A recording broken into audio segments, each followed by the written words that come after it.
महात्मा गांधींनी ज्या भारताचे स्वप्न पाहिले होते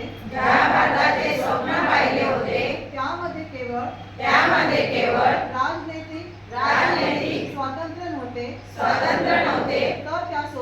तर त्यासोबत एक स्वच्छ विकसित देशाची संकल्पना होती। महात्मा गांधीजींनी गुलामीतून भारत मातेला मुक्त करून स्वातंत्र्य मिळवून दिले। आता भारत मातेला अस्वच्छतेतून मुक्ती होऊन देशाची सेवा करणे आपले आद्य कर्तव्य आहे।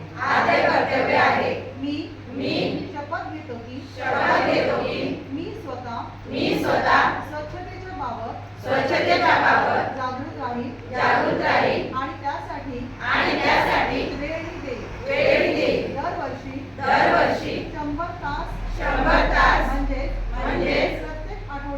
प्रत्येक आठवड्यातून 2 तास श्रमदान करून स्वच्छतेच्या संकल्पनेला पूर्ण करेल। मी स्वतः घाण करणार नाही आणि दुसऱ्यालाही करू देणार नाही।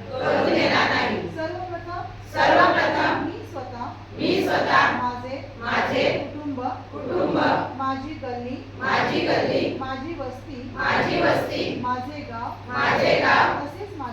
तसेच माझ्या कार्यस्थळापासून या कामास सुरुवात करेन। मला हे मान्य आहे की जगामध्ये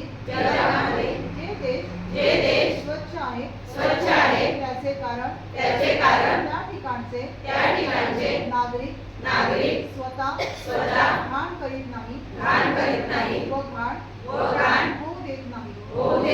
या विचारांचा मी गावोगावी व गल्लोगल्ली स्वच्छ भारत मिशनचा प्रचार करेन। मी आज ही शपथ घेत आहे मी आणखी 100 लोकांनाही घ्यायला लावेल। तेही माझ्यासारखे स्वच्छतेसाठी 100 तास देतील। यासाठी मी सदैव प्रयत्न करेन। मला माहित आहे की स्वच्छतेच्या दिशेने टाकलेले माझे एक पाऊल संपूर्ण देशाला स्वच्छ करण्यासाठी मदत करेल। जय हिंद।